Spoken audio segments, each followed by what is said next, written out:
Welcome to the Daily Dawg podcast.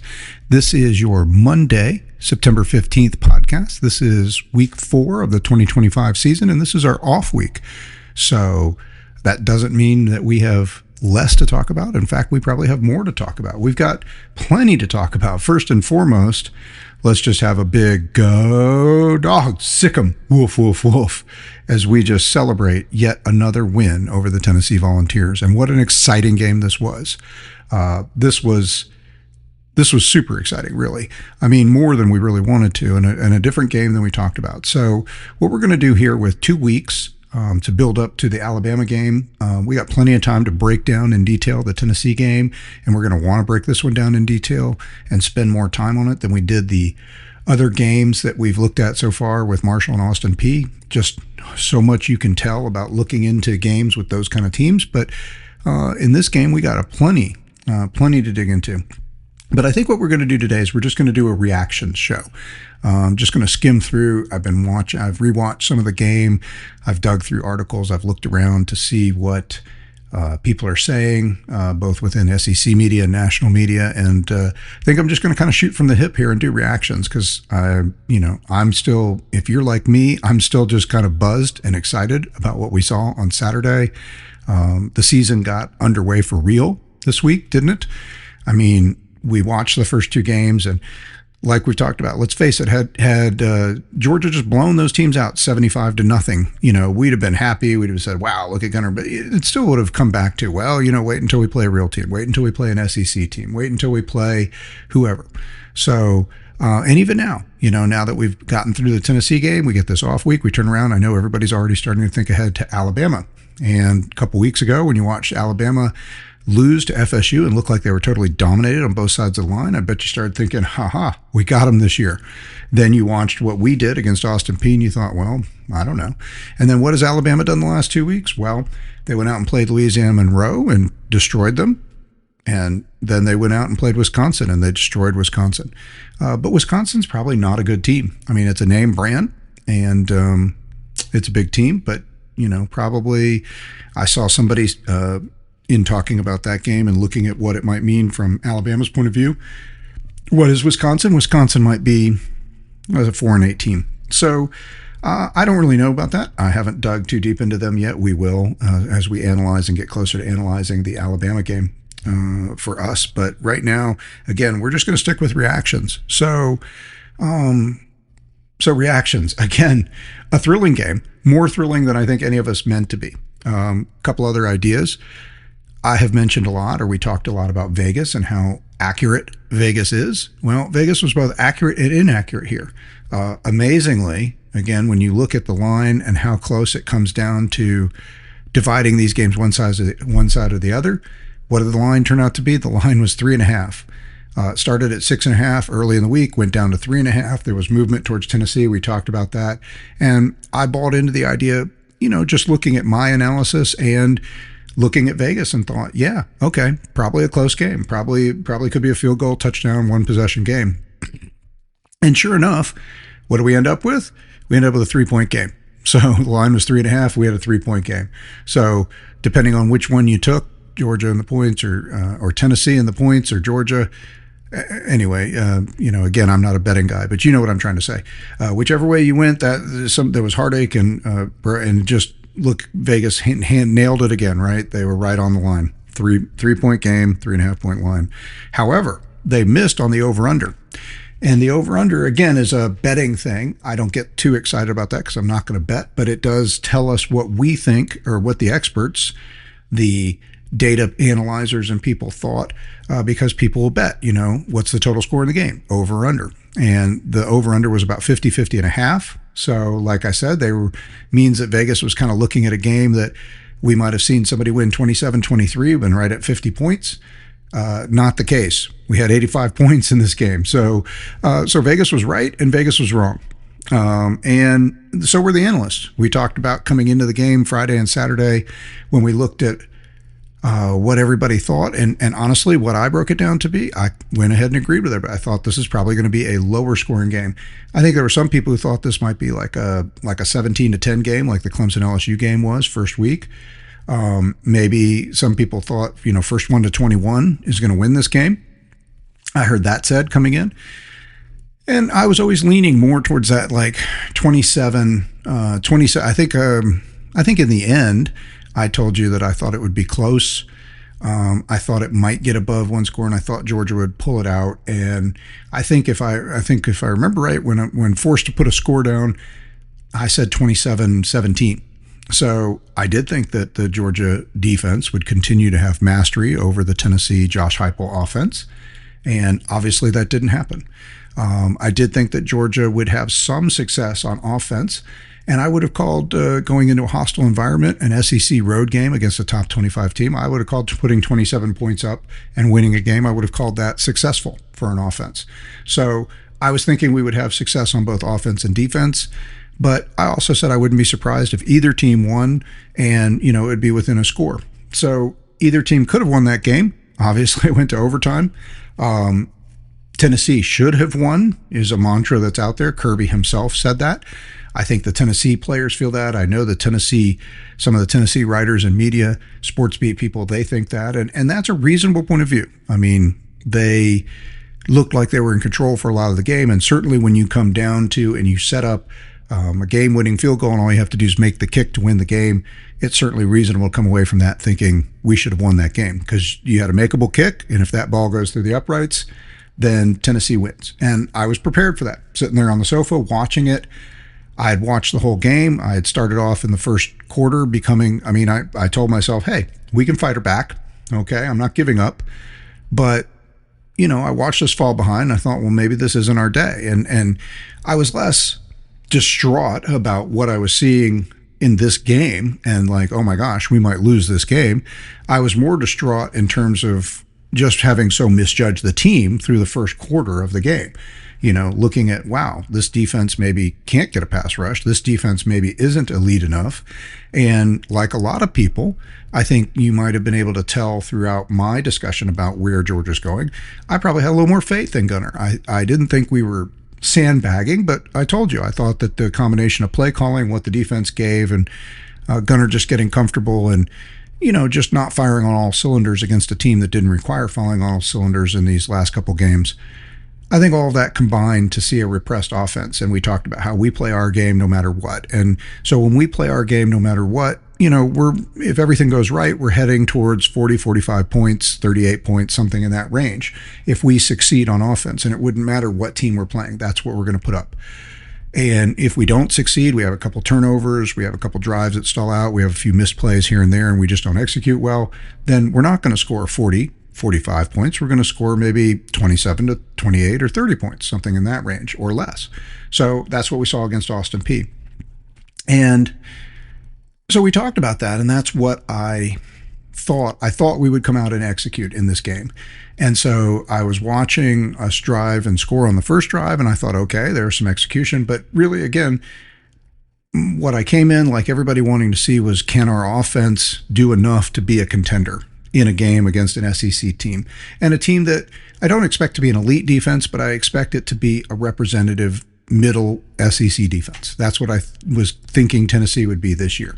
They were an excellent national top-ranked defense last year, top of the SEC defense last year, but they lost some players, and I expect them to take a little bit of a step back. So still very good. So that was going to be one of my big focuses. Win or lose, what are we going to see from our offense? Can we do enough? Can we put enough offense out there to think no matter how we do in this game, we could see something to build on and think that we could contend with the other teams out there. We keep talking about, look, this isn't about comparing this team to previous Georgia teams or even last year's Ohio State team or the year before's Michigan team. This is about comparing Georgia to the other teams out here in the SEC and that are going to make the playoff. And then how do we stack up against them? When we get into a matchup against them, do we have the tools in the tool bag necessary to play against those teams and be competitive and or win? So That's what we're looking for. And that's what I was looking for coming into this game. So offensively, right off the bat, I saw positive things. But defensively, which is, I figured that a lot of what we're hearing from the way Kirby's talking, fire, passion, energy, focusing on the defense, focusing on playing hard, a lot of discussion about emphasis on the run game. And we've seen 5 running backs regularly getting carries and being talked about since camp. Then the emphasis here is we're going to get back to old school Georgia, football, which is we're going to run the ball a lot. We're going to game control. We're going to control the game. We're going to control the clock, and we're going to play defense because we know we've got the studs on defense, right? And again, I'm not thinking or necessarily believing that meant that the offense is no good, but I, with everybody else, thought this may not be our peak offensive team. This may not be the couple years ago team that had 41 points a game and over 500 yards a game offense. So, and that's okay, because again, you don't have to have that. If you can play the complementary football and you can control the clock, play defense, and you don't necessarily have to just completely dominate every team you play on all sides of the ball. You just have to be good enough to win. And we're not, and again, another key concept, just keep reminding you of, is we're building our evaluations as we go on the season. Another key concept is that we are probably not going to see a juggernaut, just a can't be beat kind of team, a team that just dominates both all phases of the game, because NIL, portal, just attrition from teams like Ohio State, us, Alabama, everybody, even the most talented teams just had so many players make it and go to the pros or just run out of eligibility that you can't, you're just not seeing those kind of heavyweight teams with just 3 deep like we used to be and Alabama used to be at every position. So what does that mean going forward? Well, okay. Anyway, so that's a recap of what we're looking at. So here I am sitting there in the first quarter and I'm watching our defense get torched, right? 3 drives, 3 touchdowns, and it looks easy. And our guys, there's no pass rush. Our defensive backs are getting beat. They're in one-on-one matchups. All of those things I talked about coming in, how Tennessee wide receivers get wide. They put their guys on reads against cornerbacks and against other teams. That works fine. But against a team like Georgia that usually has NFL-worthy backfield in the defensive backfield, then they don't succeed as well. And this year we have a bunch of guys. That's considered maybe the strength of our defense, right? Is our defensive backfield. So I'm thinking this is going to be another game like we've seen before where Tennessee is not able, and again, Joey Aguilar. Am I thinking of the App State transfer who's thrown 24 interceptions in his last 2 years of starting? I'm not thinking of this guy as the guy who's going to solve the riddle that is the Georgia defense for Josh Heupel, right? So I think all of that's pretty reasonable point of view. And then so what happens? The guy's 14 of 14. He passes for over 200 yards in the first quarter, 21 points, 3 touchdowns, 3 drives. And now I'm sitting here thinking, for the first quarter, not just, my depth of concern here was not just, oh no, we're going to lose this game. I was prepared to accept that already. I knew coming in, we talked about, I had the butterflies, I had the sort of fear of a matchup like this that I haven't had in a long time, waking up on a Saturday and saying, wow, I really don't know what's going to happen. You never know what's going to happen. But again, when you have the kind of team we had in 2021 and 2022, there was really almost nobody that we played, maybe other than Alabama, in those seasons that you even thought we could or should lose to. If we play our game, we do what we're supposed to, there was just the teams on our schedule just shouldn't have beaten us. And so with that in mind, and knowing that our coaches get our team prepared, knowing that they have good game plans, knowing that they have superior talent just all up and down the field, so many of those games we're just watching and, well, what's the final score going to be? How big is the margin of victory? How much are we going to outgain these guys by today in terms of total yardage? And that's how happy or not I was with the game is totally dependent on how much we racked up those stats. So this season, not going to be that way. This season, there's challenges on our schedule. We don't know what's going to happen, and it creates some excitement. We're not just waiting to see whether or not we're crowned at the end the champion. We're going to have to earn it, and we're going to have to build and see a championship team built with new players and new stars emerging as the season goes. So all that comes crashing down at the end of the first quarter, because my thought about if we have a championship team is that Gunner's going to be good enough. We're going to grind out offense. We're going to run. We're going to be gritty. We're going to be tough. He'll do enough on offense in most of the key games. And the defense is really going to drive it. And here's the defense just getting torched. No pass rush. They're not affecting Aguilar at all. And, and then we get one-on-one matchups and we look silly, on the deep ball. And he's just picking us apart. And so I'm thinking, well, okay, everything I thought and hoped about this team is not just are we going to lose this game, but this is terrible. This is absolutely terrible. So this is the state of emotion that we're going in. And of course, now I'm not concerned. I mean, coming into the game, I've been talking about, let's build on history, right? Let's get to 9 straight wins over Tennessee. Let's add to our record of beating top 15 teams and staying in the top 25 and in the top 5 and all of this history. That's what I really was concerned about. Pointing to the idea that I felt like we still have the better team. Okay, Tennessee's at home and they've been getting better and better. Well, I say they've been getting better. We talked about their record. We talked about where Heupel's been. They're up, down. But, I mean, Heupel has made this a program that year in and year out, you're going to have to look at the Tennessee game now without even breaking down the roster and deciding who left and who stayed and where they are. I think we can start to look at the Tennessee game now like we've always used to look at the Florida game and the Auburn game and, some of those other teams where you look at the schedule and you say, yeah, this team is going to be a threat no matter what. They've got coaching, they've got recruiting, they know what they're doing and they're putting together. And even though we had been beating them handily the last 4 years under Heupel, I still felt like we talked about it. I think he's done a great job. He's rebuilding that program to relevance and prominence, and they've got a chance to be a team that matters in the national picture and certainly in the SEC picture. So I think this game only further proved, because again, here's what I'm still stunned by. Okay, so immediate reactions. We talked about this before the game, but is Joey Aguilar, this transfer quarterback from App State, is he the guy who can finally beat the Georgia defense? And I'm looking at Brazel. You saw Brazel just pick 177 yards, 3 touchdowns, something like that. Either 176, 177 yards and 3 touchdowns. He destroyed us out there on one-on-one matchups twice, just beat 2 different defensive backs and, just huge touchdown plays. And yeah, I know he'd had some yards and he was their top guy coming into this game and had performed well in the games against Syracuse and East Tennessee State. But again, this is a guy, a transfer to Tulane. And then we talked about their run game.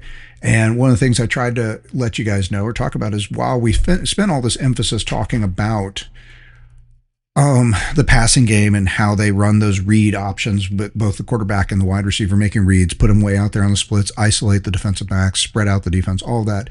One of the things that has been true about Heupel's offense that I think makes it, while I did call it gimmicky, and look, I'm going to have to maybe backtrack and eat some crow on some of the things I said here, okay?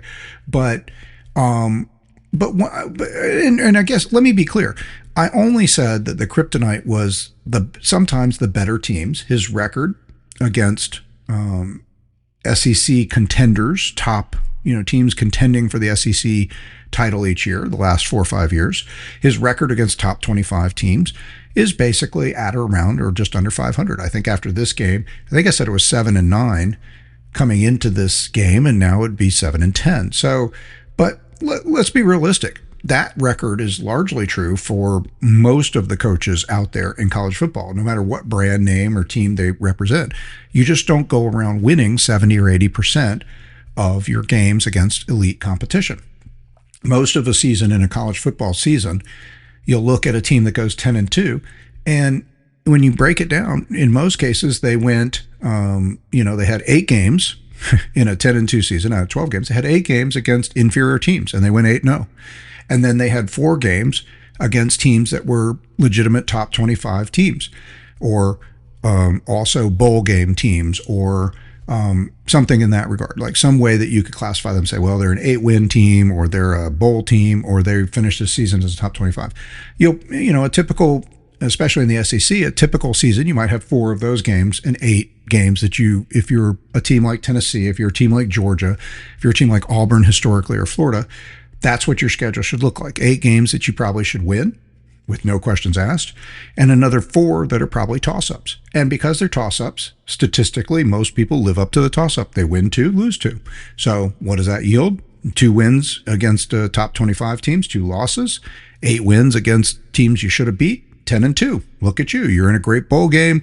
And now with the 12-game playoff, Now you're in the playoff, or you have a legitimate shot at 10-2 to be in the playoff. And this is one of my gripes about the playoff, right? Is that you've created this opportunity where a team that basically just beats the teams that they should beat and splits games against top 25 competition is now in the playoff, and we make a big deal about that. And before, you had to be more special than that to be a part. I mean, you were going to make a good bowl game. You might even make a New Year's Day bowl game with that, right? But you were not in the 4-team playoff, and you were not in the BCS 1 versus 2 matchup if you went 10-2 in the old series or the old setups. So now you're in the playoff because you go 2-2 against top 25 competition. So, and we're going to talk about how that plays out here for Tennessee, for Georgia, now that we played this game and we see some more detail about that.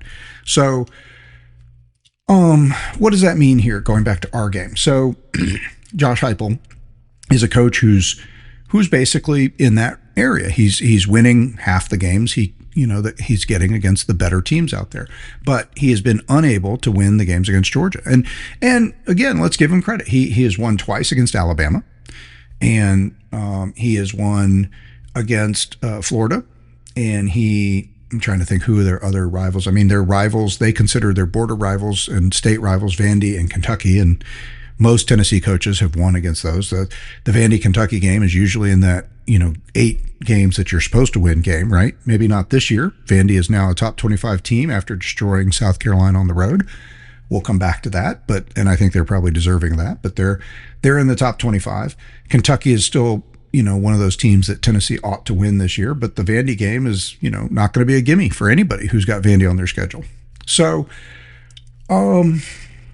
Heupel's a good coach, and he's gotten them to the level. But where Kirby has taken Georgia to a different level, and why Kirby is, considered, with Saban retiring, probably the greatest active coach. I mean, you got the argument about Dabo Swinney, okay? But at this moment, with each game Dabo Swinney is coaching, you can't take away what he did in those 8-9 years that they were a dominant team, and then they managed to win 2 national championships. You can't take that away. And that's where Kirby is too, right? He's won 3 SEC championships, 2 national championships, and he's had a great first 9 years. So, but arguably, if you're just judging on those 8 or 9 years, or the 8 or 9 best years, maybe they're equal. Dabo, but Kirby has a team out there right now that's 3-0, just beat a top 15 team on the road, and is still positioned as a top 5 team and looking to be a contender in this year's playoff. Dabo has a team right now that was supposed to be even higher ranked coming into the season than Georgia. Less questions. One of those veteran teams we talked about. Got a 3-year starter at quarterback. Got a great defense. You got some wide receivers now. You got a lot of guys who came back and have experience. And so this looks like one of those veteran teams that have been the kind of teams that have won the national championship in the 2 or 3 year old portal NIL era that has completely changed playoff and the national title picture for football. But so everybody really was high that maybe, okay, this is Clemson's year. They've got it. And now what are they? They're 1-2. So they lost to Georgia Tech. And hey, congrats to Georgia Tech. I am one of these people, get this out in the open too, in the reaction world. So we're reacting to what happened all over the place. Clemson, Georgia Tech. I am one of those Georgia fans who, I grew up in Atlanta before I ended up coming to Georgia. And I've mentioned before, I was sort of math and stats oriented, and I considered a degree in engineering. I like cars, and I envisioned myself being a mechanical engineer maybe at one point and going into car design, or I considered architecture and other types of engineering. So Georgia did not have an engineering school during that time. We now have a full-fledged engineering school. But so, I did not grow up. Nobody in my family had been Georgia people. So I was the first one to attend the University of Georgia in my family. So there was no long-standing tradition or history. So growing up here in Atlanta, I was favorable to Tech. I was favorable to Georgia. Again, I was a sports nut, so what I wanted was a winning team. So when Bobby Crimmins had, and I was a huge college basketball fan and pro basketball fan as a kid.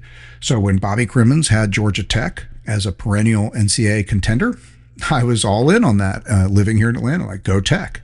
And obviously when they won the 1990 national championship, well, not obviously, in football, but you may have picked up on this already. I was already enrolled at Georgia. So I watched that game, from Athens. I lived in an off-campus house then, and my then girlfriend and I had people over, I guess, for New Year's at my place, and we had a big New Year's, and we got a New Year's Eve party, and then the next day, there was still a lot of people, just stayed over, so everybody kind of crashed around. So we rolled people up off the sofas.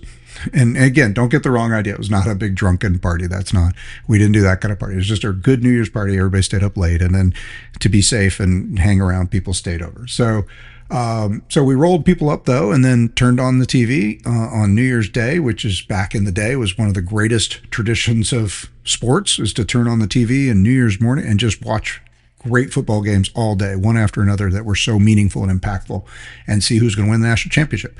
So I rivetedly watched Georgia Tech run over and through Nebraska, and Colorado. I don't remember who they played in their bowl game, but whoever they played. So Colorado won their game, Georgia Tech won their game, and they split the national championship. And I don't think I ran around and celebrated that, because by then I was a full-fledged Georgia Bulldog, and I recognized the value of the Georgia Tech rivalry.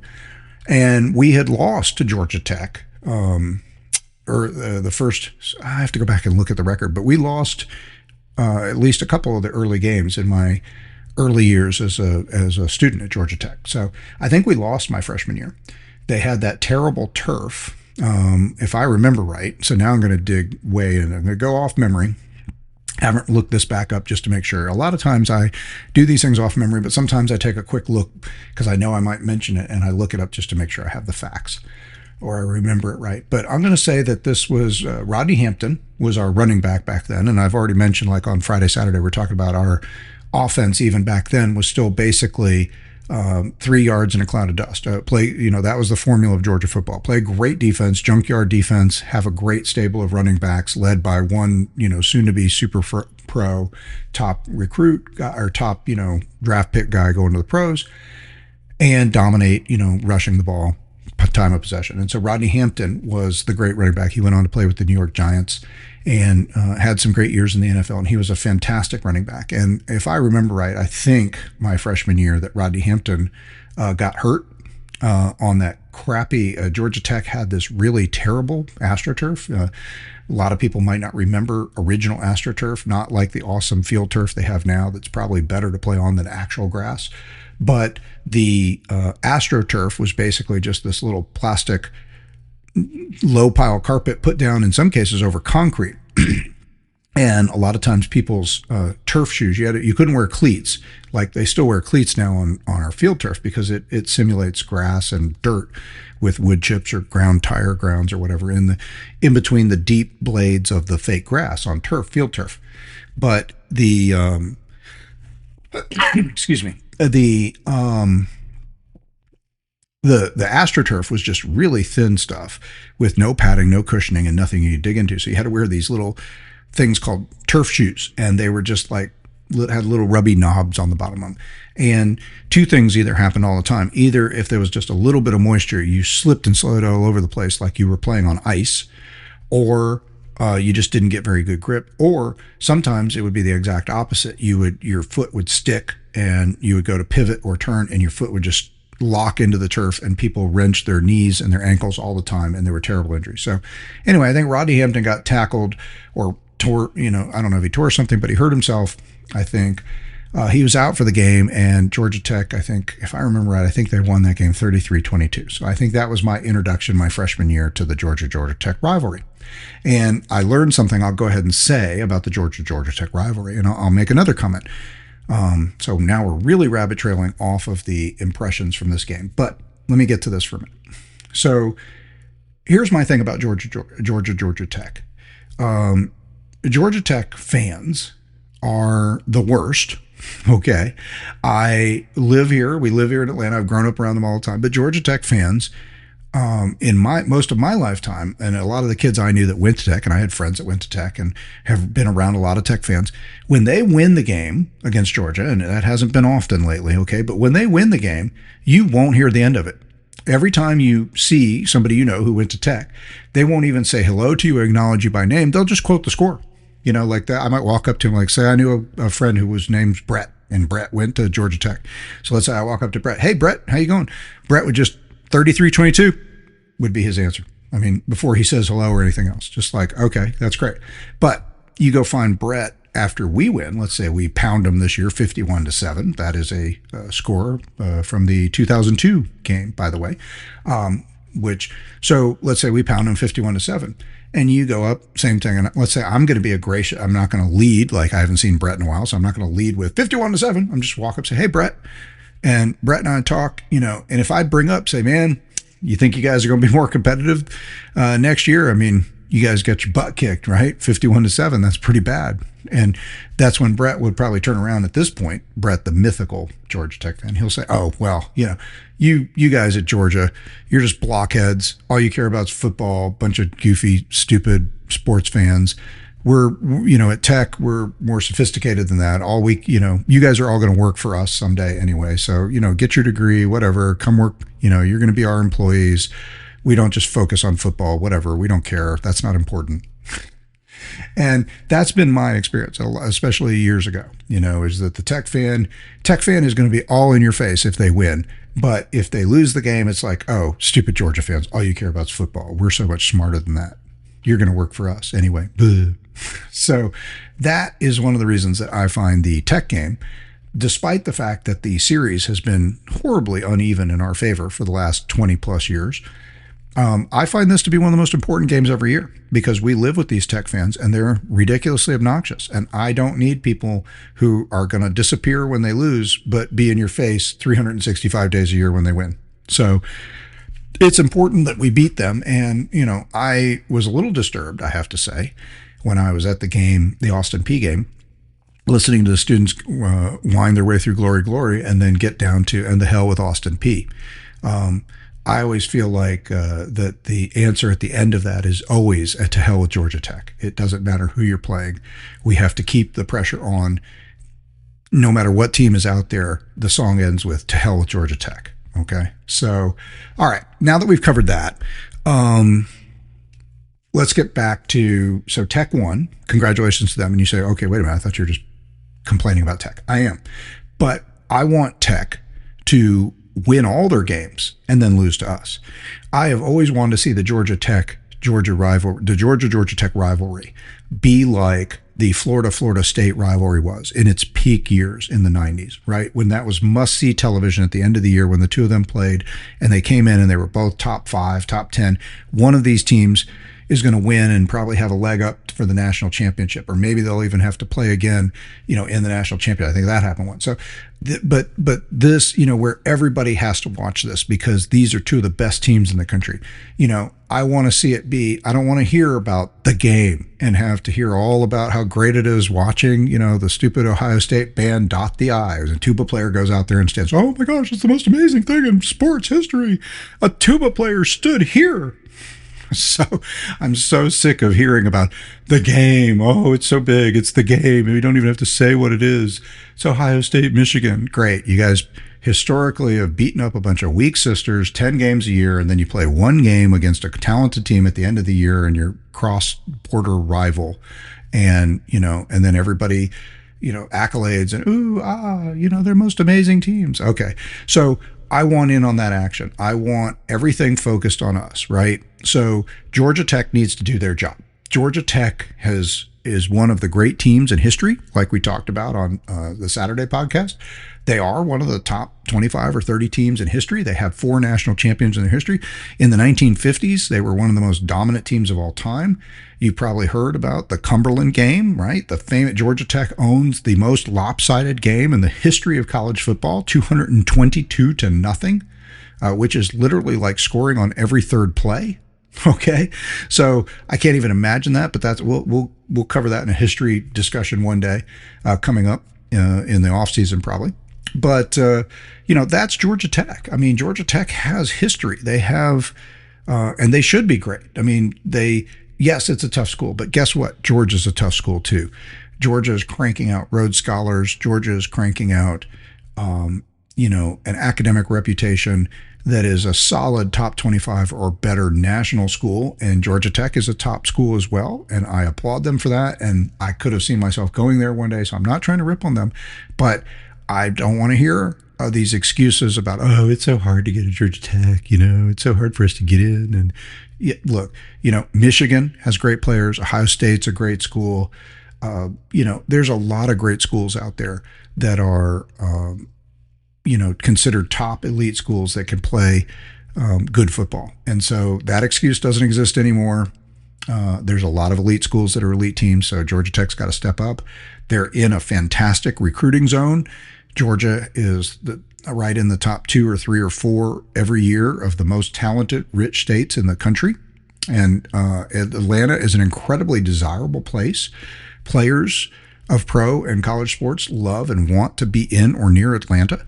It is a vibrant city that appeals to young people and players of all types. So there's no excuse. They should be a great program, and they need to pull their weight, and they need to start winning some games. And so I applaud Brett Key is taking it seriously. It matters to him. He's a Tech guy, and he feels it, and I am proud of him, and I'm proud of what they're doing, and I'm glad to see them building a better program. It's a little bit scary because every time they go out and play like they are and look as good as they do, you think, okay, you know, used to be an easier win for us. And each day it looks like, hey, that's another game that's going to be really hard. And that game is going to matter, you know, depending on how we do on our SEC schedule. We're going to get to the end of the year.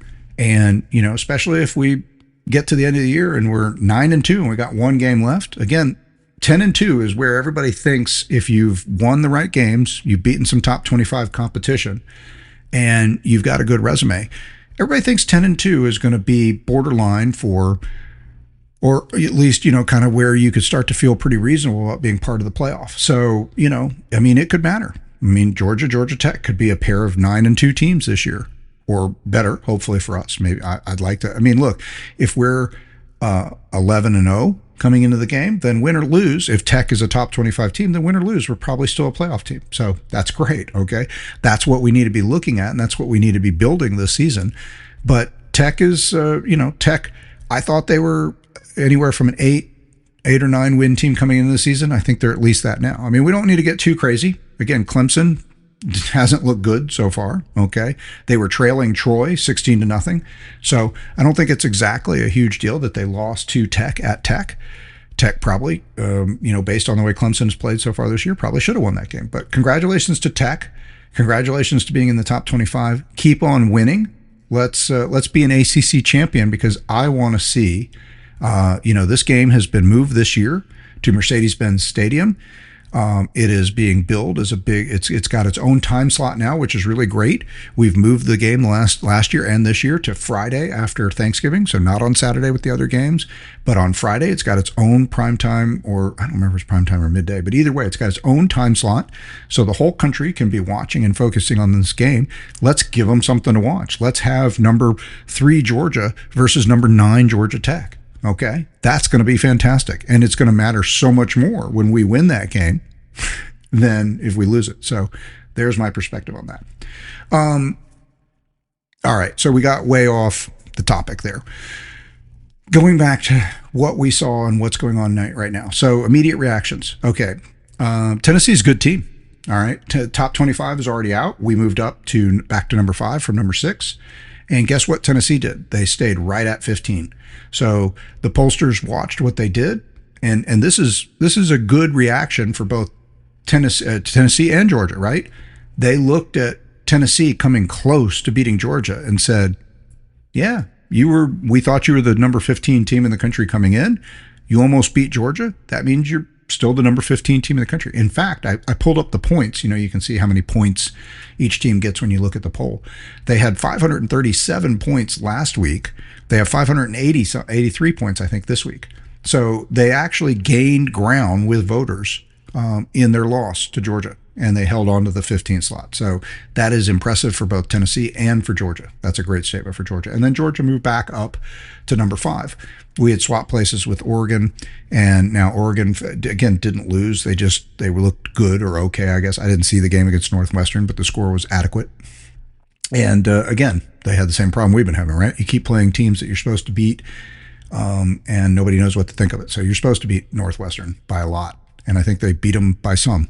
So, and maybe it's not so much about Oregon. Again, maybe it's just like, I mean, the reality is, and I think the pollsters do sometimes a pretty good job in this early part of the season where, look, we start the season, we say, well, this team, Texas is number one. Well, we've watched Texas play. Texas may yet win the SEC or at least make it to the SEC championship. They may contend. They may yet make it to the playoff. Maybe they'll make it to maybe they'll win. Maybe they get better as the season goes. But right now, Texas hasn't done anything. They've had one game against a top 5 opponent, top 10 opponent, and they lost. They only lost by 1 score. It's not like they got pounded. And then they've played a couple patsies, and they beat one of them pretty soundly. But then this week they drew a ton of attention for playing UTEP, the Miners. Texas El Paso, by the way, if you don't know what UTEP is. They played Texas El Paso, and the score was 27-10. And Arch Manning had a terrible day by any standard. He 44% completion, less than 150 yards, not even 120 yards, like 111 yards. He threw an interception. It was just a bad day. And with that, they did nothing. They only won the game 27-10. So you think we felt bad about not looking awesome and beating Austin Peay only 28-6 in a rain shortened, or not necessarily shortened, but a weather delayed game that was really weird and funky. They just played a regular game in the sunshine against UTEP and didn't look good at all at home, against UTEP. So,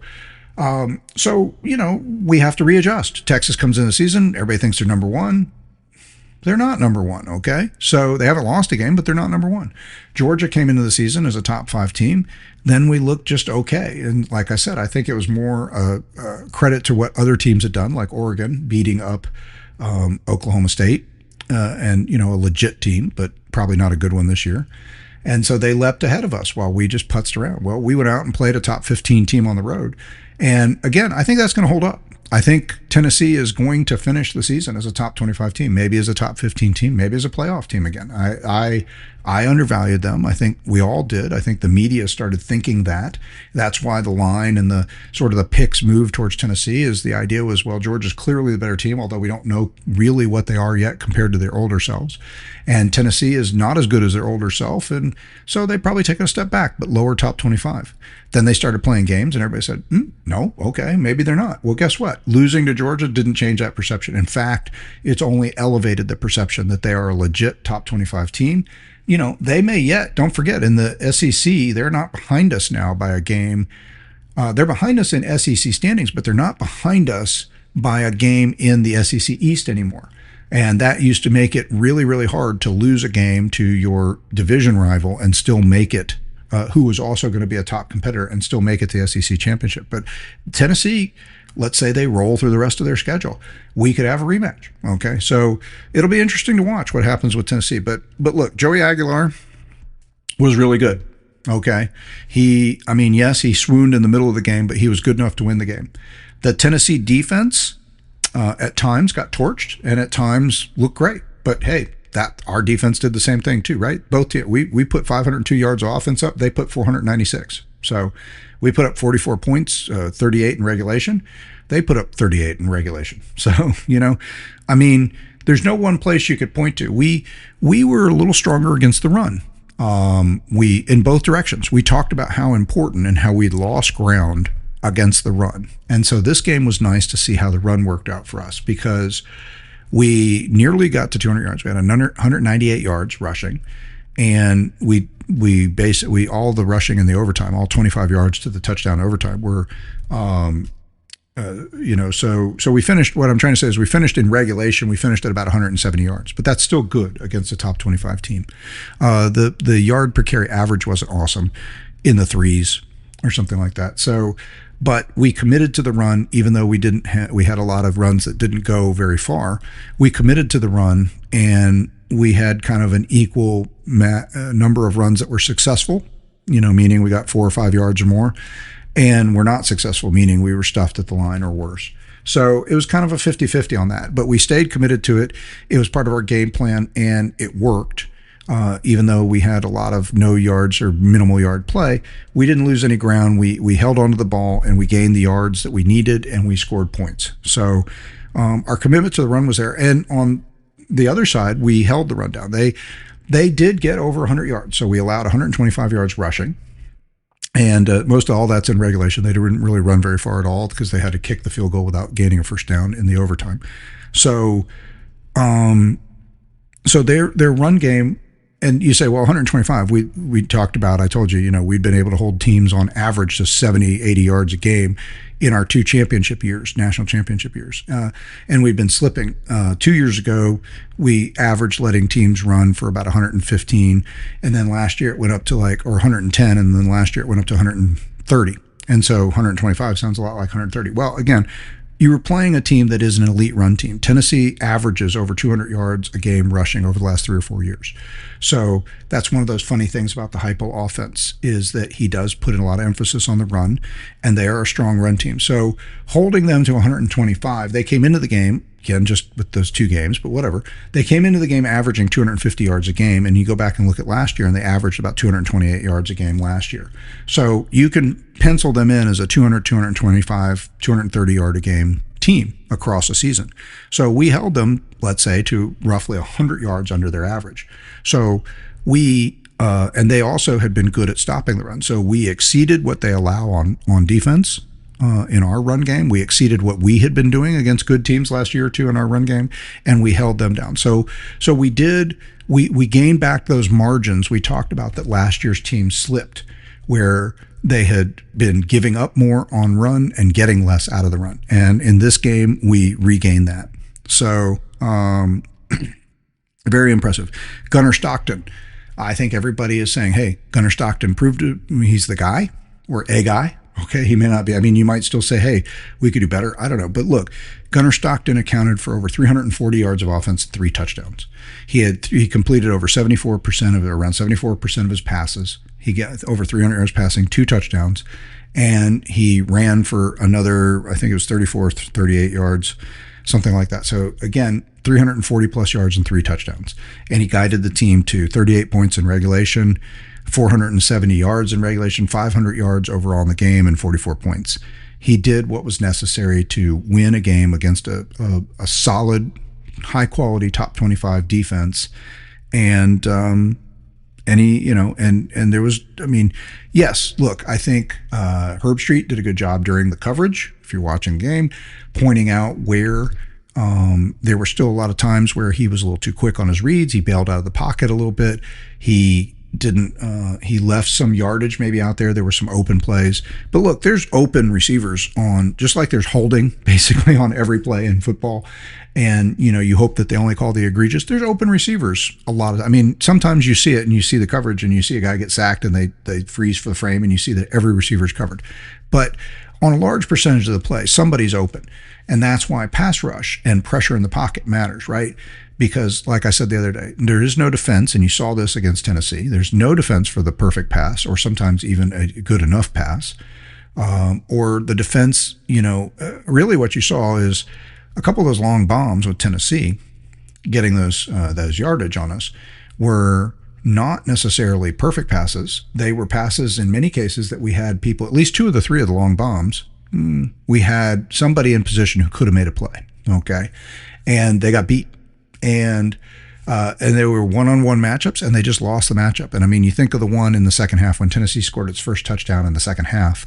Our defensive back, and I'm not remembering who it is right now who's there, but our defensive back looked like for that he should have intercepted the ball. He was in position. He had a better position on the flight of the ball than the wide receiver did. Brazel came in there, and he just jumped up there and stole it. And Herb Street, and they brought in the rules analyst, and they pointed out, there was contact, and you might have thought in slow motion it looked like the Tennessee receiver pushed off.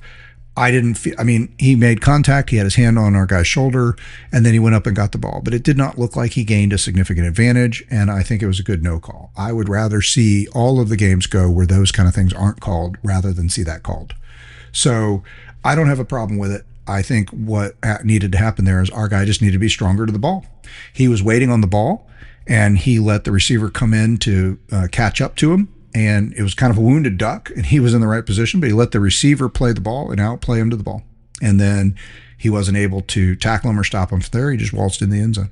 So we lost the one-on-one matchup. So it's not that we weren't there. It's not that we didn't understand what the play was or cover it. We were there. We should have, in fact, should have been an interception. So, and I talked about that. Aguilar, I saw some plays looking at the highlights where I told you about the one in the game before, or maybe in the game against Syracuse. I don't know. I saw a highlight where Aguilar did the same thing he did against us. He just chucked the ball up and into, there was 2 receivers and 3 defensive backs back there, and their wide receiver Matthews, who also had a pretty good day against us, caught the ball and scored a touchdown. And I said, look, if he does that against us, I think it's going to get intercepted. Well, he threw a ball just like that right before the end of the half, and it was intercepted. He just chucked it up. Pressure was getting in his face. He chucked the ball up in the air, and it was a bad throw, and we picked it off. Unfortunately, we weren't able to put points on the board the way that little bit of time left in the half worked out. But and he threw a couple other balls up that were 50-50 balls, and we, like the one I just described, and we could have just as easily intercepted that first pass, the first touchdown of the second half. We had dominated. We came out to start the third quarter. You all saw the very impressive 14-play drive, 13 running plays, 1 pass to a running back basically in the backfield. So it was essentially like 14 running plays, and we just jammed it down their throat, scored the touchdown, and took the first lead of the game, 24-21. And it was super impressive, and it was a statement. And, and I don't know if you guys heard it. I've told you that I listen to the radio broadcast while watching the TV. So I got AirPod in one ear with my phone playing the Georgia radio broadcast. So I'm listening to Scott Howard and Josh Brock. And then on the other ear, I'm trying to listen to the broadcast team. And I'll pay more attention to a broadcast team if it's a team I like. When we're playing some of those crappy games, we had some second, third, eighth string teams broadcast teams covering our game. So, but this was the game of the week, right? So we had ESPN's premier team, Chris Fowler and Kirk Herbstreit, on the call. And so these are guys I respect. I've been listening to all my life. I want to hear what they're saying. So I listen to both. I turn them up and down. And so I'm, what am I trying to say? I lost track of the point of it there. But the point is I was listening to what they were saying, and the coverage there. Oh, well, yeah, Herbstreit. I remember now. So they come out in the half, and Herbstreit made the point over and over again, and he was right. This is a statement drive. Georgia is coming out in the second half and trying to assert the dominance. And what I wanted you to see here, too, is I don't know if you heard the Georgia radio broadcast, if you're watching the game. I was listening in my other ear. But coming into halftime, so you have this funny thing where they talk to the coach going off the field on TV, and then the radio broadcast gets the coach after that. So they actually talked to Heupel coming into halftime, and then Kirby coming out. DJ Shockley got Kirby coming in, and Kirby didn't have much to say. They just, he said, looks like, you weren't able to get points. Something he asked a question about, you weren't able to get points, but you righted the ship, you're feeling better. What is it you want to tell the team or see the team do, coming out in the second half? And his answer on the radio broadcast was pound their ass. And that's all he said. And then he disappeared. And Shockley's like, well, all right, Scott, you heard him. And so, Kirby's just a master sometimes of pulling out those quotes, but that's what they did. Okay. It's what he went in the locker room and told them, and they came out in the second half, and that's what they did. They just rammed it down their throat, and it was impressive, and they took the lead, and they asserted their will, and they showed that they could.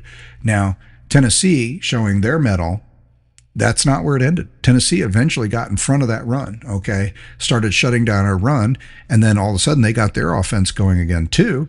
And all of a sudden now a game that, when we did that first drive and we ate up, 7.5 minutes to start the drive, so we did exactly what you want to do, right? We tightened the game up. We were down 21-0. We were down 21-14. No, sorry, I didn't get it right yet. 21-7. We gave up 21 points in the first quarter. We're down 14 points, 21-7. We fought our way back, and we get 10 points to close out the half. So it's 21-17 at the half. So we stopped them from scoring. They didn't score in the second half. They only had 39 yards of offense in the second quarter. I said they didn't score in the second half. They didn't score in the second quarter. They only had 39 yards of offense. So we got in front of them. We started playing defense. We started asserting our will. We didn't exactly fly up and down the field, and we stumbled a little bit. We settled for a field goal that could have been a touchdown. We got a touchdown. And we were often fighting, tooth and nail to get the yards necessary to get those first down and stuff. So Tennessee played tough, but and so they held on, so they go into halftime with a lead because they kept us at least to a field goal when we should have been 21 all instead of 21-17. But And frankly, if we could have handled that time when we got that interception and at least gotten a field goal out of that, it could have easily been you score the touchdown instead of the field goal on all 3 drives, which we could have done. We had the plays and it was there. And then you make at least a field goal out of that, few seconds that you had the ball when Aguilar threw that bad interception at the half. And you could have easily been up 24-21 at the half. So, but we played well enough to get back to where it's a game, they know it's a game, and that momentum that they had that I was talking about earlier, where this game started, and I'm not just worried about the game, I'm worried about our whole season. Okay. Well, now we've righted the ship. Now I'm feeling better. Now I'm back into thinking we could still win this game. Obviously, it's not going to be a statistical beauty. We're not going to blow them away. They've already gotten over the 17 points that Heupel's never gotten beyond against us. They've already racked up yardage unseen. But I'm past that now. Now I'm not worried about a beauty contest. Now I'm just like, we got to win this game, right? But I see our season resurrecting because I see the defense respond and just shut them down. Team that had over 200 yards in the first quarter has 39 yards in the second quarter. Team that scored 21 points in the first quarter now has only scored 0. And the offense, even better, the offense shows that they can move the ball in a hostile environment, and they're racking their way up towards 200 yards. So we get to the half, and both teams have about 250, I think it was 259 yards for Tennessee, 255 yards for us. Okay, so yardage pretty close to equal. Georgia has a huge lead in time of possession, and the defense has gotten back on top of things, and we have a game. And you're thinking, well, this is great. I mean, if we could have got that field goal before the half, that would have been better off of that interception, because we'd already scored, kept them from scoring. So we could have actually had a chance to have 3 possessions without them scoring when we get the ball to start the second half and then score. But again, there's always that focus. Get the ball coming out of halftime and score. We got the ball coming out of halftime. We did exactly what you want to do. And we didn't just score. We scored with authority, right? We rammed the ball down the throat. Run, right to the goal line, take the lead. And you can just see the air being sucked out of the stadium. You can see the air being sucked out of Tennessee. And so what do right after that? They come out and they have a horrible possession on the next day. On the first or second play, Aguilar almost throws another interception. We get pressure on him. C.J. Allen dives and, gets his hand on the ball, and they end up punting. And so again, this is where we get the ball back, and you're thinking, okay, this could have, at this moment, we've owned the second quarter. We're owning the third quarter. We've totally dominated it so far, right? We 7.5 minute possession touchdown, forced them to a 3-and-out near pickoff. We get this ball back and ram it down their throat again. This game is over. This is turning into every other Tennessee-Georgia game since Heupel took over, right? Where maybe they get some points and they got the most points and yardage they ever had. But from here down, you could see it at that point turning into one of these games where we just dominate the second half. Maybe they don't score at all, or maybe they score late on the scrubs, and you got a 3-score game. I could see it going this way at this point. I mean, that's what I want as a greedy fan who wants the window dressing on I want all the icing on the cake. That's what I'm looking for, right? And of course, that's not what happened. We ended up with a classic, but that's what I saw as the potential. And that potential was there. I mean, we could have done that. And it's to Tennessee's credit that didn't happen. Maybe it's a little bit against us. As the week goes on, we're going to break that down a little bit more. I will just say that I was not thrilled with Bobo's run calls to start that second possession after we made them punt. So we scored, we took the lead, they go 3-and-out, we've got the ball. And this is when I think you go for the jugular, right? Because at this point in the game, even if you don't end up just owning the rest of the game, if you can get another touchdown on the board here and you can go up 2 scores. So you're up 3 now, you put a touchdown on the board, you're up 10, you're up 31-21. From here, even if we just trade scores, and it looks like our offense can trade scores, okay? So I'm feeling good enough about saying, look, this game is in a comfortable position if we get to the 31-21 lead here in the third quarter, because we can play with the remaining third quarter and all the fourth quarter. I think we can play trade scores, and we've got 2 scores. As long as we have a 2-score cushion, then you score, we score, you score, we score, and it's a comfortable win. Okay. So I was disappointed that we just ran, and Tennessee had adjusted. I mean, we ran it down their throat the previous drive. They adjusted and they got us off the field this time. So we had a punt. I think we go 3-and-out.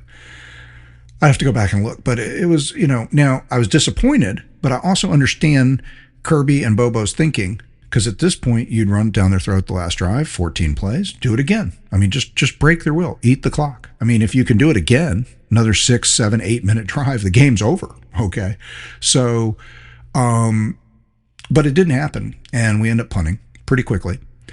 And so then what's really bad is we still force Tennessee. We get the ball back again, and I don't remember the transaction. I don't remember if there was another turnover in there, maybe interception, or we made them punt again. Either way, we get the ball back a third time without them scoring in the second half, okay? So we have a third opportunity to put this game away, to put it, or at least to put it on a 2-score game. And with each time the opportunity comes, it's getting later and later in the game. So it's even less likely that Tennessee can play catch up or get it back out in front of us.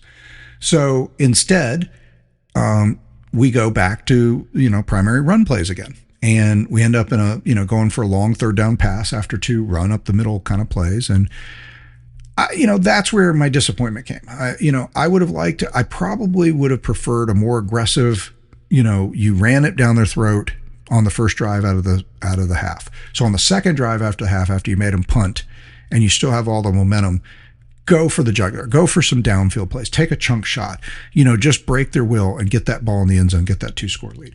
But I understand the idea of trying to stick with the run and say, I'm going to run until they prove they can stop it. Well, on the second drive, they proved they could stop it, and they stopped it pretty quick. So when we come back on the third drive, and we're still primary run, I understand you're eating clock, and this is a game where eating clock and time of possession makes a lot of difference, and probably paid off in our win, as we'll break it down and talk about when we get into all the stats and stuff in the coming days, next day or two. But that's where I really felt like the coaching there, and I can't say it's just Bobo because Bobo calls the plays, but Kirby, I'm sure has a hand in saying, this is what I want to see. Let's stay in ball control. Let's be aggressive. I'm not sure. But there was no creativity and no aggressiveness in the third drive. And so yet again, I think in that drive, and I don't remember, but we either end up with the field goal at that point. I think that's where we end up with the field goal. Yeah. So we end up getting the field goal. So we're up 27-21. But again, now you're still only up 6. So you're not even up a full score, right? Touchdown takes the lead. Whereas, again, if you played for that touchdown and you get that 2-score lead, then no matter what happens from here, you can play keep away. Well, that ends up being important because that next drive, Tennessee is struggling, but they get a third down. We get them into third and long or third and medium at least. Aguilar finally completes a pass. They pick up a first down.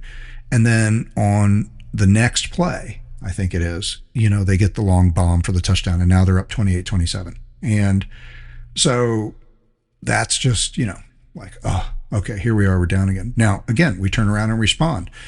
Yet again, no touchdown. We respond, we drive, take time off the clock, end up with a field goal, so now we're 30-28. So again, we had an opportunity. The point of all this is to say, look, we had an opportunity when we started the second half, had dominated the second quarter, start the second half, dominate the second half with a beautiful, just shove it down there, and as Kirk Herbstreit had said on the broadcast, this is a statement drive, and it was. But it wasn't a statement we were able to repeat. Tennessee, either we blew it, we started blocking less well, or they adjusted, whatever it was. They pulled it together, and they kept us from just ramming it down their throat until the final drive in overtime. They started making the run game a lot harder on us, and it took pass plays. It was a couple big gunner pass plays that got us back to even, that kept us in the game and got the field goal even, that got us back in the lead. So it wasn't just the run plays anymore. So we did start to adjust, and, but again, I'm just saying, look, this was a great game. So in the end, this game was thrilling. It was exciting to watch. And, people are calling it an instant classic. Everybody had their eyes on it, and it performed. And interestingly enough, you and me, and especially me, if you've learned me already, you're learning that, again, I'm the greedy fan. I want all the icing and ice cream on the cake. I want to win, and I want to win by a lot. And I want to not just win by a lot on the scoreboard. I want to win statistically big time. I want to outgain the team we're playing every time by 300 yards. I want to have 500 yards to their 200. I want to go over 500 every time, and I want to hold them to 200 or less every time. So I want to win, 40 to, 7 or less. I'd be happy. I want to see shutout after shutout. There's no amount of, how big can we win that it would be too much for me. Okay. So we could have we could have turned. This is how close. And we're going to talk about this. This is going to be an I think it's an interesting thing to really follow and see how close games can be between games you win, between games you lose, between a blowout and a non-blowout. And you hear all the time it's a game of inches, or you hear all the time that, it's the difference between winning and losing small. It really can be. The difference between Tennessee being blown out in that game was really just how they responded on those second and third drives we had after the halftime, because the first drive we mauled them and we'd already owned the second quarter, and now we're in the lead. And so everything they'd built and thought they had, they lost. They were tough enough, their coaching, their players, everything, they were tough enough to respond, start shutting down our run, and on their side, they responded after not being able to connect on a pass in forever and throwing interception or more. Now all of a sudden they're back to bombing the ball down the field, and we're back to not stopping that. So, kudos to them. That's why I think they are a legitimately better team than I thought they were. They are legitimately the number 15 team in the country right now based on their resume. And I think we are legitimately the number 5 team in the country. That's another thing. You look at the perception out there and you look at resume. We're one of the few teams in the country who's not only got a top 25, not only just a top 25, a top 15 win, because it's only been 3 games, into the season. So most, or maybe some teams have played 4, a couple. So most people haven't played 2 top 25 teams. There was South Florida. South Florida played Miami this week, and they had won back-to-back top 25 teams, and they could have tied a Miami team from like the 80s or 90s or something as the first team in forever to win 3 top 25 matchups to start the season. They, of course, got humiliated by Miami. And, again, what was South Florida's real record there? Who did they beat? Well, they beat Florida, who never should have been a top 25 team. Florida's looking like they're cratering. Billy Napier might not survive the season. So that was smoke and mirrors. That's not a legitimate top 20. So you go back and you say, okay, South Florida won. They already have 2 top 25 wins. Well, Florida's out, and it doesn't look like they're going to get back into the top 25 anytime soon. Okay. And then Boise State. Boise State was the other one. Well, Boise State is out of the top 25, or they were, because they lost that game. Let me just look and see on the top 25. I don't think Boise State is back yet. No, I don't know what's happened with Boise State since they lost to South Florida, but they got beat by 34-7 by South Florida. So again, Boise State might have been in the bottom of the top 25 just on name recognition alone. So South Florida goes to Miami and they play a legitimate top 10, top 15 team, top 5 team in Miami, and they get waxed. So again, not all things are equal, right? But we have played, Ohio State has beaten a legitimate top 25 team in Texas. Okay, Penn State has played nobody. LSU got a lot of credit for beating Clemson. Well, Clemson's out of the top 25 now, and they have 2 losses. So, and their offense looks sketchy. So all of a sudden, LSU's big win on the road at Clemson, not looking as sharp as it was. So they beat Florida. Again, Florida's terrible, or right now is a mess. Okay, so, and probably doesn't look like they're, we'll see. Florida has talent. They could rebound, but it's not looking good right now. So, Oregon has played, I'm just looking for teams that have played. Florida State beat Alabama, and, Alabama was a top 10 team, fell down to the 20s, and is now back to number 14. Right now, Alabama is a legitimate top 25, top 15 win for Florida State. So we're going to call that, so there's one of the teams in the top 10 that has actually played another, team. So what's my point? Again, I'm going to stop going through the whole top 25 here, but my point is right now in the top 25 in the rankings, we're one of the only teams that actually has a legitimate win against a legitimate top 15 team. Maybe the other one is Florida State. So those might be the only 2 teams. So it gives you some perspective. We're still a long way from knowing for sure who these contenders are, who they played, what they're doing. But we deserve the recognition we've got so far. Looking at the immediate perception in the national media, here's what I was going to say I think is really funny, is I wanted all the greedy stats. I wanted the big win. I wanted this to look like a typical Kirby over Josh Heupel win like we discussed. I want all those greedy stats. I wanted to see our defense just shut them down and show that we were this, really great defense that's going to own college football this year, and that's where we're going to build our strength. And, that's not what happened in the game. And, but honestly, here's the irony, or I guess what I'm trying to get to. The irony is what did happen might have garnered us more national respect than what I wanted. which is a little bit shocking. But what I wanted was that beatdown. But I think the national media would have responded to another beatdown as well. Tennessee, wasn't the team we thought they were. And Georgia's just, still Georgia. That doesn't tell us much. I mean, yeah, they beat down Tennessee. They always beat down Tennessee. Well, people saw Tennessee play really high-level football, and they gave us credit. They gave Tennessee the credit for torching a really good defense in the Georgia defense. Even if we're not playing statistically great in that game, people are looking at it and say, look, that's a team with a bunch of NFL guys on defense, and Tennessee ripped them, and they did. Okay, so they get credit for that. But they're looking at our team and saying, but our team went on the road in a hugely hostile environment, game day there, everybody focused on it, and what do? They went out there and they hung tough, and they took a haymaker in the beginning. They gave up 21 points in the first quarter, but they rallied.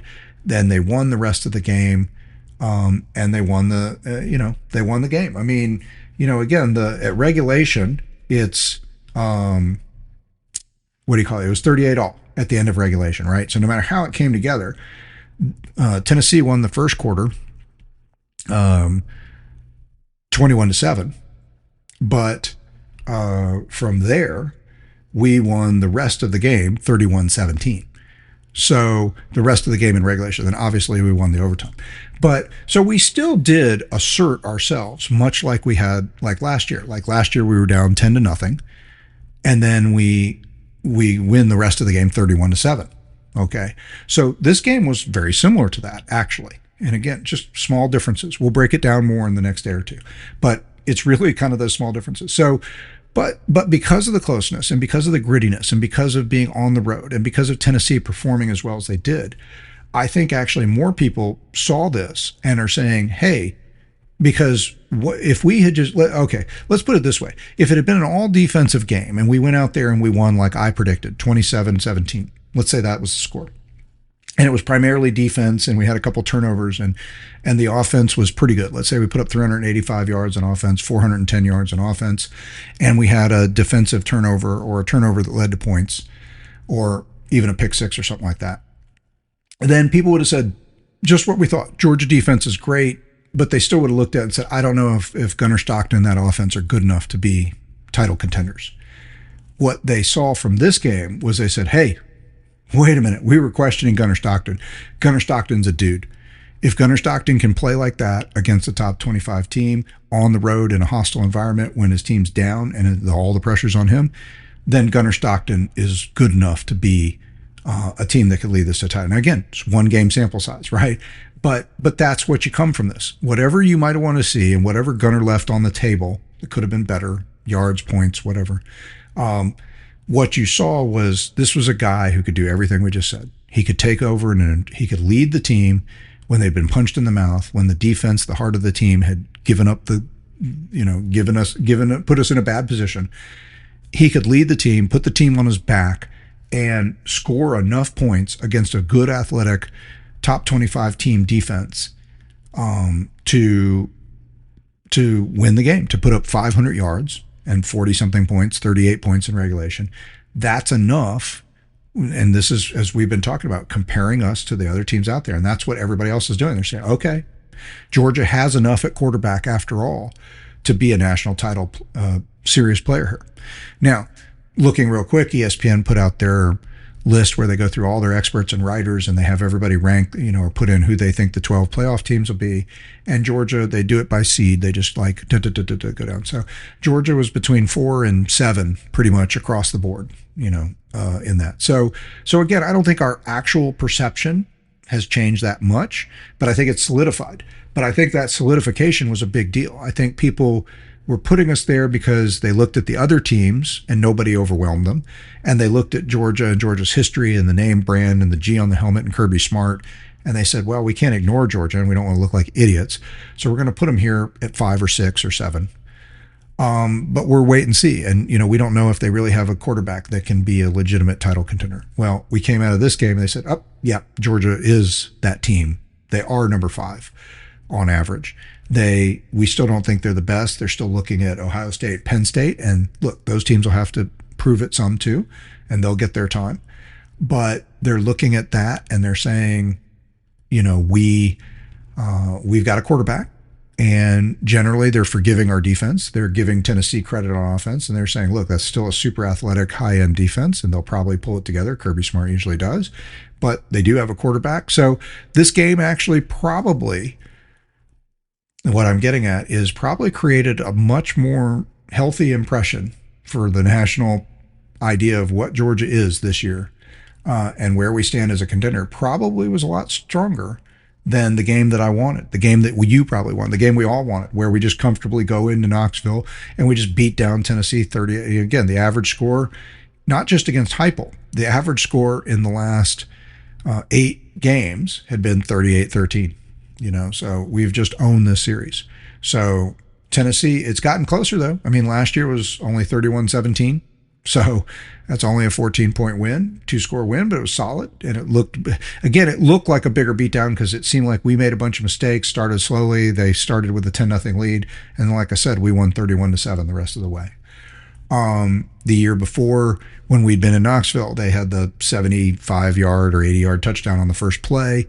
And then we just, score the next something 40, 30-something points or whatever unanswered. So, and this game wasn't as far from that as you'd think. We spotted them a bigger chunk this time, so it's harder to see it. But like I said, you got to go back and look and say, well, wait a minute. Once we gave them the 21-7, they earned it. I shouldn't say gave it. We didn't just make a lot of mistakes. They earned it. 21-7 at the end of the first quarter. Well, we win the remaining regulation in 31-17. So for 3 quarters, we did beat them. What would have looked like a nice victory on its own, 31-17. But the net of that was we go to overtime. And then the resiliency in overtime, where the defense bucks up one more time, stuffs them, makes them play the field goal.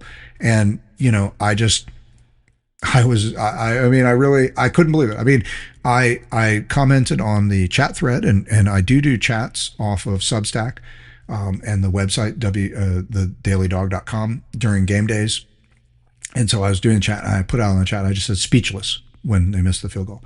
And I was telling people, and I was texting with some friends directly and then putting the messages on the chat for you and everybody to share in. And I just was saying, well, we had allowed them to drive down the ball. I mean, obviously we all knew what happened, right? We scored, amazing play. Gunner gets the 4th down play, the amazing catch, and then the 2-point conversion was a thing of beauty, 38 all. But just like any other game, as a fan, the first thing you look at after you have that big moment is you look at the clock. You look at the clock and you see 2 minutes and 32 seconds. You're like, oh crap, that's a ton of time against this Tennessee offense.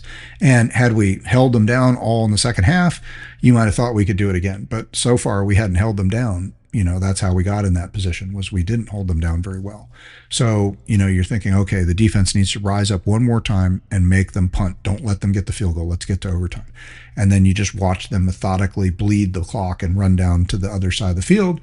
And, we'd already seen their kicker, the last kick a 48-yarder with plenty of leg and look true, right? So you're like, oh, I mean, anything inside of 40 something and they're going to win this game. But the one thing I was hanging my hat on optimistically was, look, Georgia has a strong history of blocking kicks. Okay, so I'm thinking maybe they miss it and maybe they block the kick, or maybe we block the kick. But I still thought, I probably figured it was about a 10% chance. And I think if you look at the little ESPN game tracker thing, I think we were down at that point to like 6% chance to win the game. So we resurrected from a 6% statistical chance to win. And of course that changed immediately once he missed the kick, because once he missed the kick, now we're in overtime. And then we win the coin toss. And then you watch the defense. On the first play, they go nowhere. They throw a near interception on the first play. And I'm just like, okay, I think this is going to be terrible. We're going to steal this game. I started feeling it. And sure enough, when they kicked the field goal, I thought, okay. Now, I thought that against Georgia Tech too, and then it went 8 overtime. So it was really, and now another interesting thing, the games that we're winning, this is, a certain aspect of, where we've lost that dominance, right? Kirby is coaching these teams to win, but we're not dominant anymore. We won the SEC championship game over Texas. It was an overtime game. We won the Georgia Tech game where we fell behind but rallied against a really decent, solid Georgia Tech team, and that was playing better down the stretch of the season, but again, 8 overtimes. And so then we lost the Notre Dame playoff game following the big win over Texas in the SEC championship. And now here we are in our first real big test. And again, it's another overtime game. And again, we could have closed it out. We could have kept this from being an Tennessee fans will feel like we should have won the game. And when it got to 38-30 and they had, and then even 38 all, and they had the field goal to win, yes, they should have won the game. But actually the reality is, if you go back to when Georgia had taken the lead after that first drive in the third quarter, and we had 2 drives, we could have, had we scored touchdowns on those 2 drives. We got 2 drives after taking the lead 24-21. We had 2 drives. We got 1 field goal out of those. If we get 2 touchdowns on those 2 drives, okay, then it's a 17-point lead and the third quarter's over. Okay. So like I said, this could have turned into a traditional second half Georgia-Tennessee beatdown. And it's really a lot of credit to Tennessee that it wasn't that. But I just, it's worth noting that we led the game multiple times and in the fourth quarter. So I feel the understanding why Tennessee feels like they're hard done and they should have won the game. But I also think that, every play matters in a game like this, and they didn't make every play. So I'm not gonna lose sleep over it. In the end, I got what I wanted. We've won 9 straight. We've equaled their 9 straight wins. If we don't have them on the schedule next year for the next year or 2, then we will have won. We're going to hold that 9 straight for a while, possibly. It may be a long time before we get a chance to be the first team to win 10 straight in the series. But that's what I'm looking for. And you know that from history. So just trying to think, what are my other impressions real quick before I wrap up. Again, we're not trying to dig too deep into it. We talked about just scanning my notes real quick. I'm sorry. I probably shouldn't pause like that. But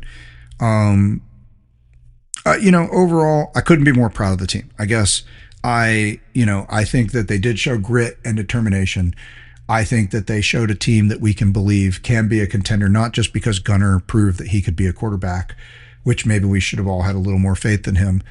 But I think that that grit, that determination, not just tanking. I mean, how many teams would tank in that environment with all that noise, the checkerboard, the 100 and something thousand, and you're down, you give up 3 touchdowns on the first 3 drives. How many teams would just let it tank? And, and they righted the ship a little quicker. Last year's team essentially had the same thing happen in the Alabama game. Okay. First big game on the road, we go to Alabama, and that game got away from us early too. And then we rebounded and we dominated. I mean, in the end, we lost the game. But again, if you go back and you say, well, from midway through the second quarter on, we dominated the game against Alabama. We outgained them, we outscored them, everything. But we spotted them such a big lead that we couldn't hold on to the possible win there.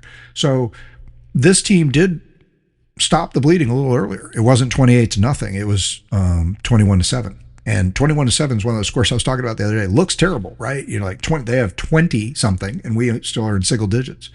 But it's still just 2 touchdowns. It's a 14-point game. When you look at it, you say, oh, one of the greatest comebacks of all time. No, well, we weren't down 25 points or 30 points or 28 points. We're down 2 touchdowns. I mean, if the same score had been 14-0, if you said, well, at one point it's 14-0 and Georgia came back, you wouldn't necessarily be like, oh my gosh. What made it look worse was the 2. Okay, the big 2 out there. You say 21, like, oh my gosh, they got 21 points. And that was shocking because, again, they'd never gotten over 17 against us in the Heupel era. But yeah, I look, it was a great game. It was fantastic fun to watch. I had excitement and that scared sensation in the belly the whole time before the game started, all the way through the game. The emotions were up and down. Again, I told you we're going to lose this game. Our season is toast. We're going to win this game. By the third quarter, I'm thinking we're going to dominate this game. This is going to be another one of those, like, we were bad early, but we just blow them out. I'm thinking it could be 38, 38-21, 41-21, something like that. Didn't turn out that way. Tennessee rallied.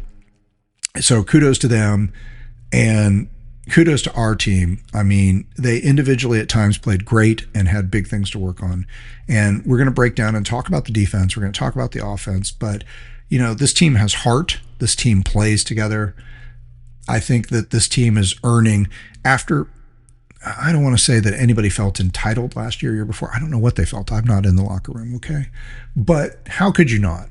I mean, how could you not get to a point where you win 29 straight games, you're number one team in the nation, you're back-to-back national champion?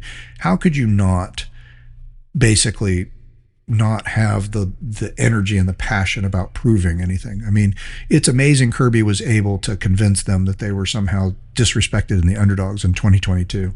But now I don't think he has to convince them, right? I mean, more people were trending towards Tennessee before this game started than not. So I don't think he has to do any voodoo tricks to convince the team that they're not the team to beat. And again, you just look in the standings. We're, even after the big win, we're only fifth. I mean, Ohio State, Penn State, LSU in the SEC, all still ahead of us, all still have a lot more cachet right now as national champions. So I think this team is hungry. I think this team, after a couple years of missing out on the top honors, I think we got some young guys that are going to emerge and that are playing. And I love their energy. I love that they are playing with passion, fire, and energy, and they didn't give up. And Gunner is a leader, and he's a dog, and he can make this work. So go Dogs. Glory, glory, hallelujah. This was an exciting thing. Ring the chapel bell, be excited. This is going to be a fun season. It's going to be up and down. It's going to be tough.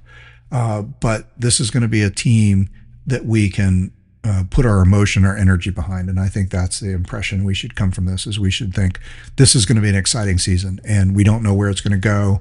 And we got a lot to look at, and we got a lot of tough games coming. Texas is not going to roll over. Alabama's not going to roll over. Ole Miss, is going to put up a ton of points. I mean, we could have a game that looks just like this when Ole Miss comes to town. So Georgia Tech is harder than we thought they're going to be as a top 25 team right now. Hell, at the moment, you might think that, Vandy, Georgia is the SEC championship game coming up. So you never know. And we might, we're either going to have a rematch of one of these really great teams that we're playing in the SEC championship, or we're going to end up playing LSU or Vandy or some other team that rises up. So that'll just add yet another huge challenge to our schedule. So we got a long way to go. But, with the off week, we're going to have the off week this week. We complete a quarter of the season, 4 out of the first 12 weeks of the guaranteed part of the season. So we played our 3 games in our off week. So we've essentially got the results that we're going to get for the first quarter of the season. And I think it's promising, and I think it's exciting. So we'll be back in the next couple of days to break down the stats and the details a little more specifically, look at Gunner, look at the offense, look at the defense, talk more about the play calling, and just really kind of dig through everything that we can learn from this game, because there's a lot more to talk about than we had in the previous couple of weeks. And then we'll start transitioning to looking at the other contenders out there, what other games are going on. We'll get back to our list of who are the contenders, and we'll update that. And then we'll also take a look at starting to build towards the Alabama. I mean, why just spend 1 week talking about Alabama? We can spend part of 2, right? Because that game's going to be huge, right? There's no reason. I mean, we might fall down in the polls. They might fall down in the polls, but neither of us are playing. Both have the off week.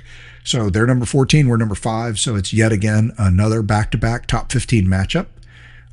We don't know, about game day coming to town, but this is one that I circled the calendar and said, game day is going to probably be real interested in coming to the Alabama game in end of September and the Texas game in November, if both teams do their job. And though Alabama took that beating in the beginning, they've resurrected enough and created enough intrigue, and they're back to number 14. So we'll have to look at what other games are out there and where they want to go, since they were already at a Georgia-Tennessee top 15 SEC matchup this week. But it'll be interesting to see. I would say it's at least in consideration until we'll look later at what are the other games that might creep up. But again, neither of us are going to play. So unless other teams just leapfrog us with great performances, it should remain, no matter how you look at it, a top 15 matchup coming up in 2 weeks. So this has been long. I guess I keep getting longer, but there's more to talk about, I guess, and I hope you enjoyed it. Please send any comments. Please share with other great dog fans, other college football fans. Guide them to the podcast. You can find us at thedailydog.com. That is hosted at Substack, and you can find the podcast there. You can find the chat. You can find other commentary. I will be trying to get that list of 31 out and some actual written content on there. We've been a little behind on, but we'll get that caught up this week with the off week and next week, this week and next week. You can find us on Apple Podcasts and Spotify, and hopefully during this off week, we will also get the YouTube channel going. I am recording the video to this, so eventually you'll be able to get to see me for all the joy and excitement that brings into your life. But thank you so much for being with us. Please share, please send comments. I want to hear from you. You can send comments in social media on Instagram or Facebook as well. So thank you so much. And, let's all be proud, ring the chapel bell, and go Dogs.